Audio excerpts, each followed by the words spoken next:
Olá, bom dia. No ar mais um Boca no Trombone, seu espaço de consultorias e opinião, aqui na nossa Band TV.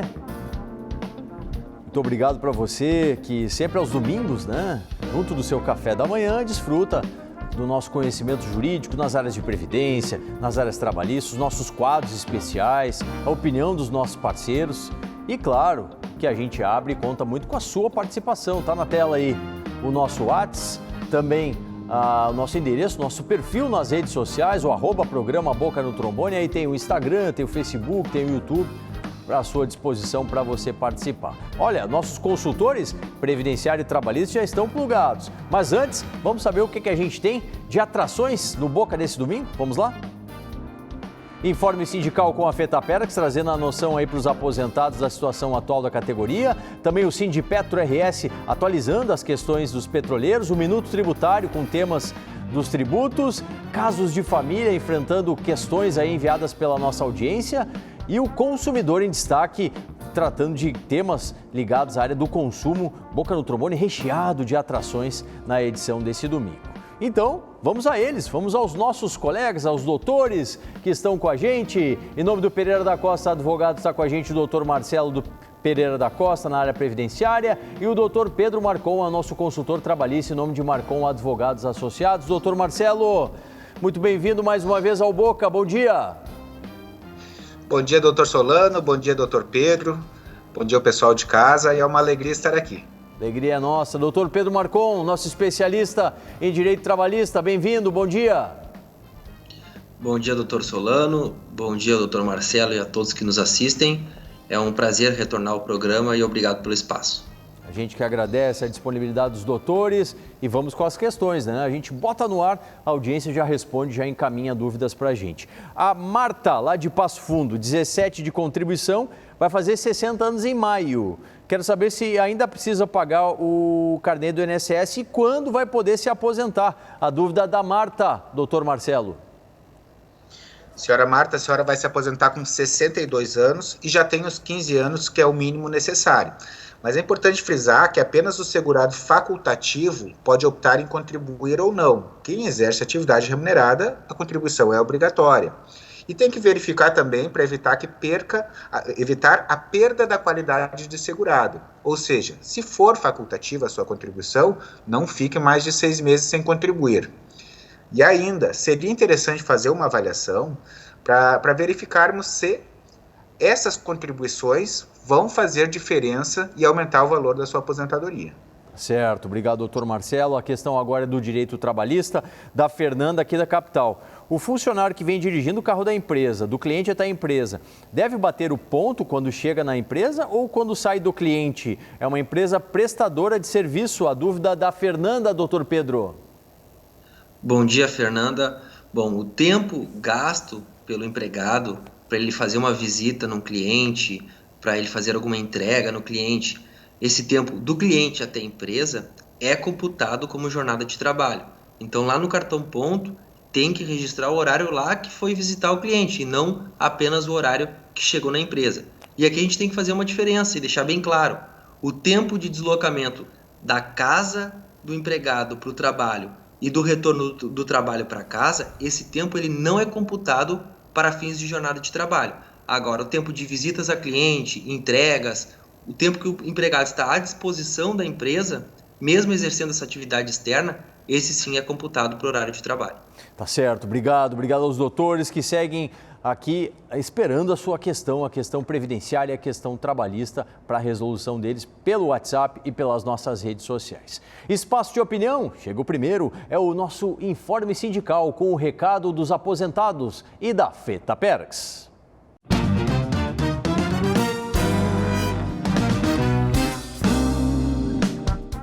Olá, doutor Solano, senhores telespectadores, amigos aposentados. Estamos vivenciando um verdadeiro renascimento.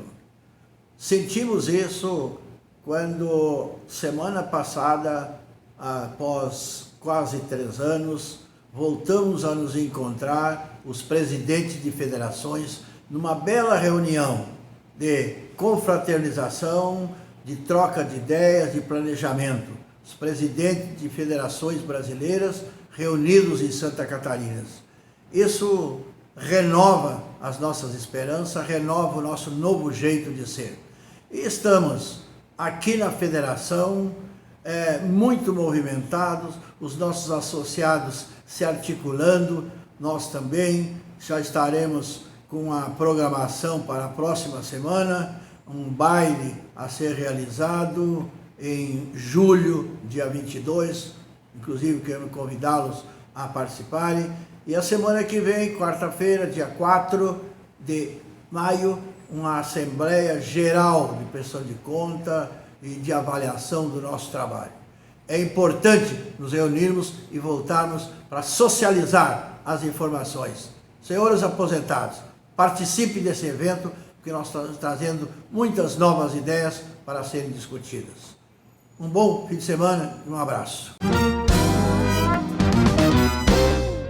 Tá certo, obrigado ao presidente José Pedro Kuhn, sempre atento, né, às demandas aí dos aposentados, o retorno, né, a volta das atividades presenciais da federação cada vez mais forte e beneficiando aí aos aposentados do estado do Rio Grande do Sul.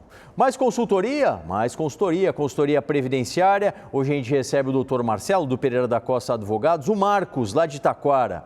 Com a decisão do Supremo da revisão da vida toda, pergunto: qual o período que vai abranger? No meu caso, sei que vai maio de 2016, mas a minha esposa se aposentou bem antes. É a dúvida do Marcos, doutor. Então, senhor Marcos, a orientação é que quem busque essa revisão faça isso antes de completar 10 anos após o primeiro recebimento do benefício, o primeiro saque. Quando entrar com a ação, o período que vai ser recuperado é de 5 anos anteriores ao ingresso da ação e mais o período que a ação demorar para ser julgada. Então, no seu caso, se o senhor ainda não ingressou com esse pedido de revisão e ingressar agora em maio de 2022, vai receber desde maio de 2017 até que tenha a decisão final. Mas é importante fazer uma avaliação prévia, porque em alguns casos pode ser favorável e em outros casos pode não ser favorável essa revisão. Obrigado, doutor. Questão agora trabalhista do Jorge Luiz, lá de Santa Maria. Um abraço à Boca do Monte, aí, região central do estado. Ele diz que é aposentado há 3 meses. Ficou uma dívida trabalhista de 30 anos atrás de 2 funcionários que ele tinha na época. Pode o juiz penhorar a aposentadoria para pagar essa dívida? A dúvida do Jorge, doutor Pedro. Bom dia, Jorge. Bom, a sua situação depende da situação concreta. Se a sua aposentadoria ela é equivalente a um salário mínimo ou próximo disso, os juízes provavelmente não irão deferir uma penhora de um percentual do seu salário, da sua aposentadoria, porque ela é uma verba alimentar. Agora, se o valor da sua aposentadoria é um valor alto, e essas dívidas existem, essas dívidas trabalhistas que também possuem um crédito alimentar, pode sim o juiz definir de acordo com o caso concreto e de acordo com o valor da dívida e do valor que o senhor recebe, estabelecer um percentual de desconto e penhora do seu salário da Previdência. Obrigado, doutor Pedro Marcon, nosso especialista no direito trabalhista. Vai encaminhando, vá mandando a sua dúvida para a gente ao longo dessa edição. Pauta da fome? Sim, temos um parceiro aqui que está atento. Recado de solidariedade agora na tela com o Banco de Alimentos. Vamos transformar esse momento em uma oportunidade para ser ainda mais solidário. Participe da nossa campanha e doe alimentos sem sair de casa. Acesse doealimentos.com.br, escolha os produtos e ajude você também. É simples, é fácil, é uma atitude que ajuda muitas vidas. A solidariedade é um ato de amor que aproxima. Realização, Rede de Banco de Alimentos do Rio Grande do Sul. Tá na tela, ó. Acesse aí doealimentos.com.br, escolha a melhor forma de você contribuir com essa causa. Vamos falar de tributos agora? Vamos, chegando o nosso quadro especial. Na tela, agora, o Minuto Tributário.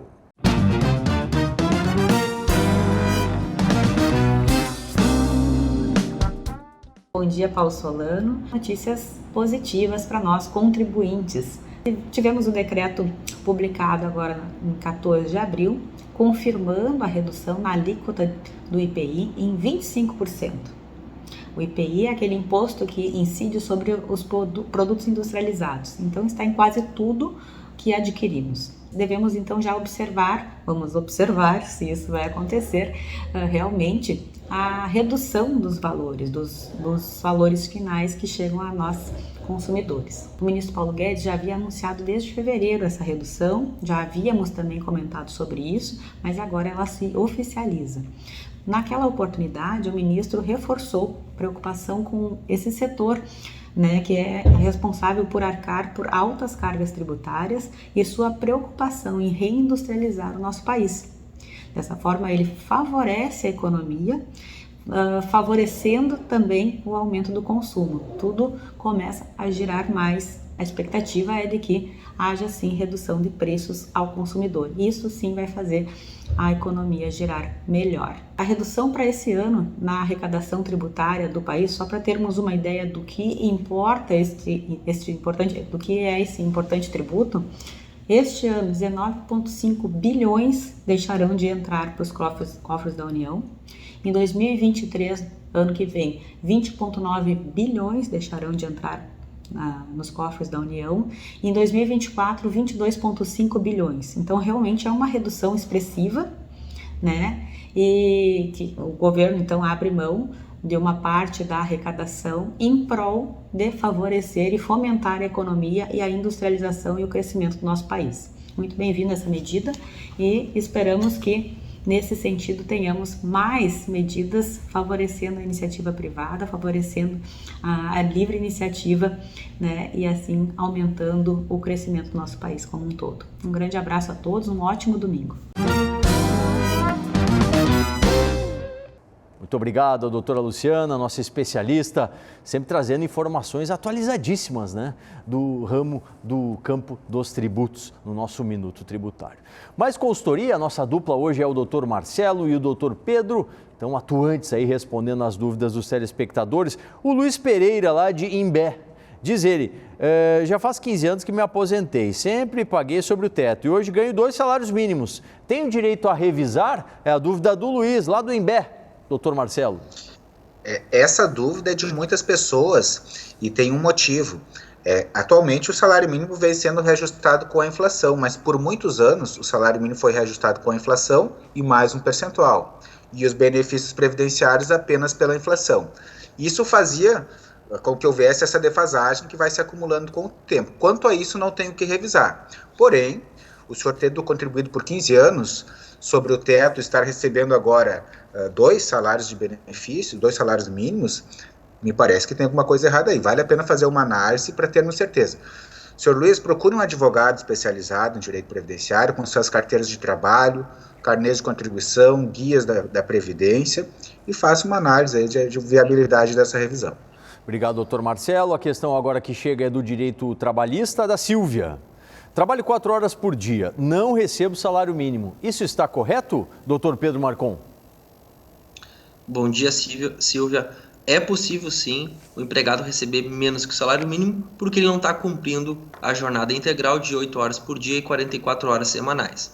Agora, no seu caso, tem que ser observado se esse valor proporcional ao salário mínimo que está sendo pago, se ele está correto, se está sendo utilizado como base o salário mínimo para pagar essas 4 horas por dia que a senhora trabalha. Outro ponto também que merece atenção é se a sua categoria, a sua atividade, ela está enquadrada no nosso salário mínimo regional. E aí, se sim, o salário mínimo regional, ele normalmente também é maior que o salário mínimo nacional. E aí, essa deve ser a base de cálculo para cálculo do seu salário proporcional de acordo com a sua jornada. Obrigado, doutor Pedro. Estão à disposição nossa consultoria previdenciária e consultoria trabalhista na edição desse domingo. Vai mandando a sua dúvida no nosso WhatsApp e também no @programa Boca no Trombone pelas nossas redes sociais. Mais opinião chegando e agora ela chega em nome do Sindipetro RS.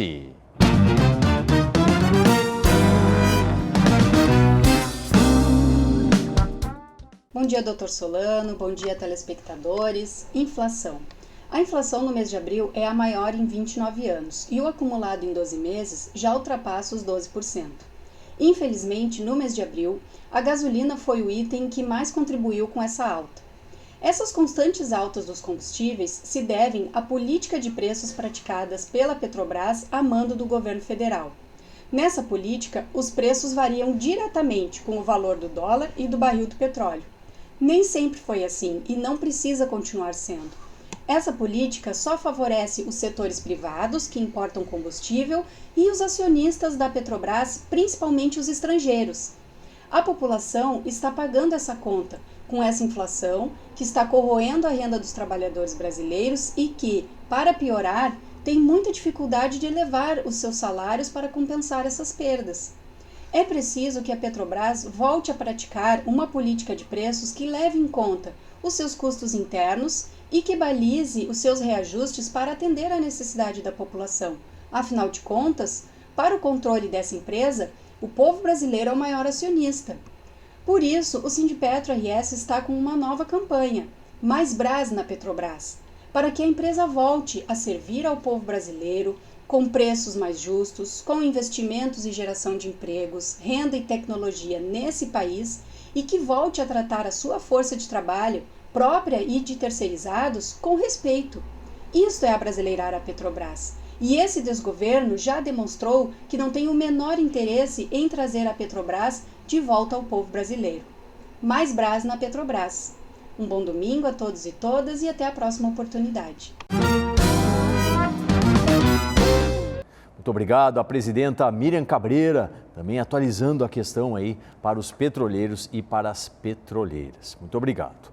Vamos com mais dúvidas? Vamos lá, mais dúvidas que vão chegando para a gente. A dúvida de previdência vem lá da Serra, lá de Caxias do Sul. Um abraço a toda a região serrana aí.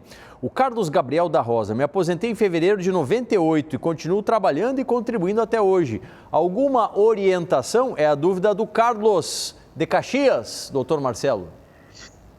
Senhor Carlos, atualmente não é permitida a desaposentação, ou seja, não há como acrescentar um valor à sua aposentadoria e nem como ressarcir essas contribuições. Há um tempo atrás foi possível em algumas ações judiciais, atualmente o STF diz não ser possível, então só se houver uma nova lei permitindo esse aproveitamento das contribuições após a aposentadoria, o senhor pode ter algum acréscimo. Os dois únicos benefícios as pessoas que são aposentadas e seguem no mercado de trabalho, seguem trabalhando, é o salário família e a reabilitação profissional, se for necessário. Tá certo. Obrigado, doutor Marcelo. Doutor Marcelo, doutor Pedro, os nossos consultores na manhã desse domingo. Vamos falar do direito familiar, do direito de família? Vamos sim. Na tela, agora, o nosso Casos de Família.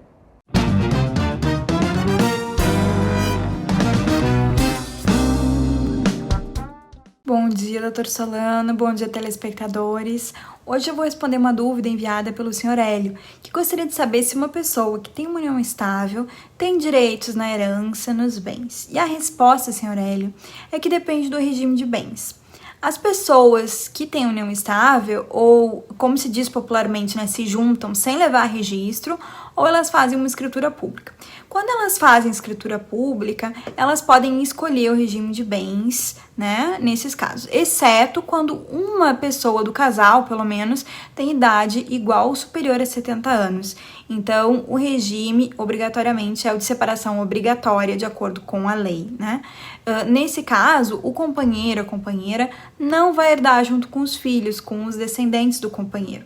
Também não herda quando o regime for o de comunhão universal de bens. Quando não há essa escritura pública, o regime é o de comunhão parcial de bens e, nesse caso, o companheiro herda. Para o companheiro herdar, é necessário essa escritura pública? Não precisa. A gente pode reconhecer a união estável na via judicial para que o companheiro também seja herdeiro. Além disso, é importante esclarecer que para o companheiro herdar, a união estável, ela não precisa de um tempo mínimo. Ela tem que estar vigente no momento do óbito. Claro que a data da união estável, ela é importante para definir a partilha dos bens. E caso a pessoa não tenha escritura pública da união estável, como que pode comprovar essa união, né? Se tiver filhos, a certidão de casamento, de nascimento dos filhos, também é prova. Além disso, toda a documentação que comprove que vocês habitavam a mesma casa, que vocês tinham o mesmo domicílio, a declaração de imposto de renda, onde conste o nome do outro como dependente, algum registro também de internação hospitalar, em que o outro companheiro ficou responsável. Também algum seguro, alguma pólice de seguro em que o outro conste como beneficiário, né? Além disso, registro como dependente em plano de saúde, em clubes, qualquer tipo de prova que tenha essa vinculação dos dois como casal. E no momento também que for fazer a certidão de óbito, se o declarante puder mencionar a existência da união estável, facilita depois do momento da comprovação, né? Eu agradeço mais uma vez a oportunidade de estar aqui e eu desejo uma boa semana a todos. Um abraço! Obrigado, doutora Juliana Noronha, nossa especialista. Você tem dúvida da questão aí do direito familiar? Da relação do homem e da mulher, guarda compartilhada, a questão, como foi dito aí, dos casos de herança, enfim, mande para a gente, a gente encaminha para a nossa consultora responder para você. Mais questões que chegam aqui, agora a questão é trabalhista. O Alex, lá de Capão da Canoa, sofreu acidente de trabalho por falta de EPI, olha só, que me deixou paraplégico. Eu gostaria de saber quais os meus direitos em relação a isso. Tenho 27 anos de idade, a empresa não me ofereceu o cinto de segurança e sofreu uma queda. Que triste, hein, doutor Pedro? O Alex tão jovem e com essa situação, né? O que fazer? Bom dia, Alex. É lamentável, né? Infelizmente, a gente tem que lidar com esses casos hoje em dia, mas no seu caso, o senhor tem direito, sim, de ingressar com uma reclamatória trabalhista pedindo uma indenização por esse acidente de trabalho, e dentro dessa ação podem ser questionadas várias questões. Primeira, um dano estético, se houve algum dano estético em virtude do acidente, um dano moral em relação a esse acidente de trabalho sofrido e as consequências do acidente, e também um pedido de pensão vitalícia, né? A empresa deve pagar o salário mensal até a data da expectativa de vida do IBGE durante esse período. E esse pagamento da pensão vitalícia ele pode ser pedido numa indenização de uma vez só. Então essa indenização ela pode vir no pagamento de uma vez daqueles salários que o senhor receberia até a sua expectativa de vida. Então esses são alguns pontos que podem ser abordados nessa ação indenizatória. Sim. E indico o senhor a procurar um advogado de sua confiança para lhe auxiliar nesse caso. Obrigado, doutor Pedro, doutor Marcelo. Ficam conosco, daqui a pouquinho respondem mais dúvidas. Vá participando pelo WhatsApp e pelo @programa Boca no Trombone. Parada para aquele reforço no café e você segue com a gente, porque daqui a pouquinho tem mais Boca no Trombone.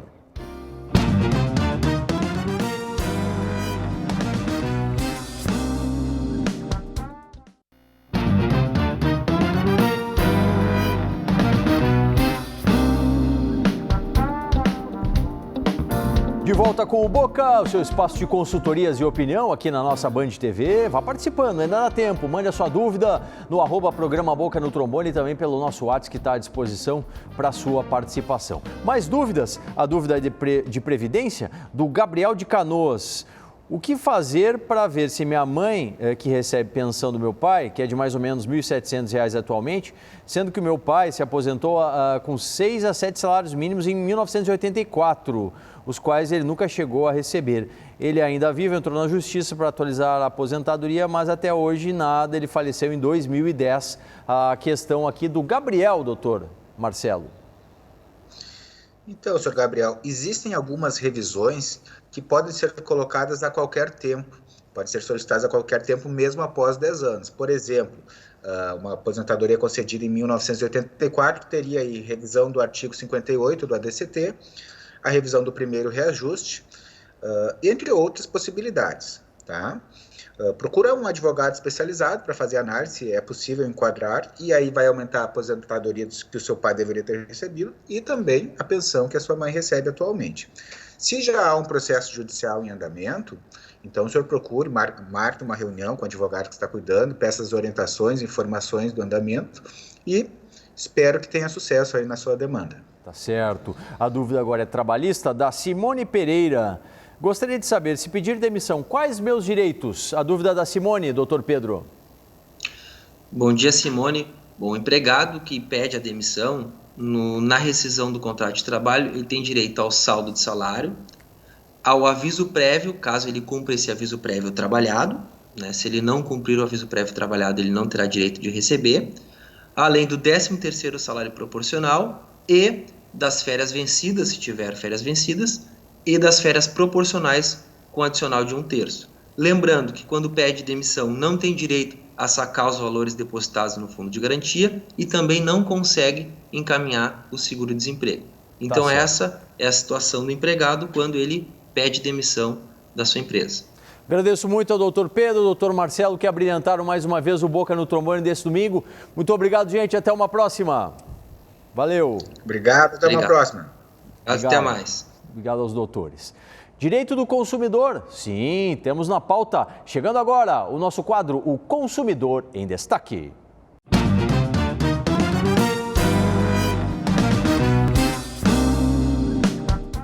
Olá, bom dia, doutor Solano, bom dia, telespectadores da Band. Hoje no nosso quadro Consumidor em Destaque, vamos tratar do assunto de compras pela internet. Desde o início da pandemia, vem crescendo cada vez mais essas compras, seja por falta de tempo de cada um, seja por oferta de preços. Muitas vezes comprar pela internet realmente é mais em conta. Isso faz com que crie uma expectativa muito grande no consumidor. Até a chegada da compra cria uma ansiedade e também, às vezes, quando se recebe o produto, se percebe que nem era necessário o produto, que é algo que foi comprado por impulso, por preço atrativo, às vezes não serve um calçado, uma roupa, às vezes se percebe que não combinou com a decoração. Então, quando surge esse arrependimento por ter comprado, temos um amparo do artigo 49 do CDC. Isso faz com que o consumidor possa devolver o produto ao vendedor, somente comunicando esse arrependimento, desde que não ultrapasse 7 dias. Se não ultrapassar 7 dias, o consumidor recebe o seu valor de volta e pode fazer a devolução do produto. Então, essa foi a dica do Consumidor em Destaque. Um bom domingo a todos. Muito obrigado ao doutora Faten Elinde, do Wadman e Elinde Advogados Associados, sempre trazendo importantes informações aí para os nossos consumidores. Essa turma toda aqui estava, sabe, conosco também aonde? Na RB, na nossa Rádio Bandeirantes. Olha só. O Boca no Trombone da Rádio Bandeirantes tem muita interatividade e opinião. As consultorias jurídicas, previdenciária e trabalhista respondem ao vivo aos ouvintes, além dos quadros especiais e a participação das entidades, todos os sábados na Rádio Bandeirantes. Colhe na gente, fique ligado sempre no Boca no Trombone da nossa Rádio Bandeirantes. Gente, acabou. Ponto final nessa edição do Boca no Trombone. Vamos ficando por aqui. Durante a semana conversamos lá nas redes sociais no @programa Boca no Trombone. E domingo que vem, encontro marcado aqui a partir das 8h30 da manhã com mais uma edição do nosso Boca no Trombone. Tá certo? Até lá!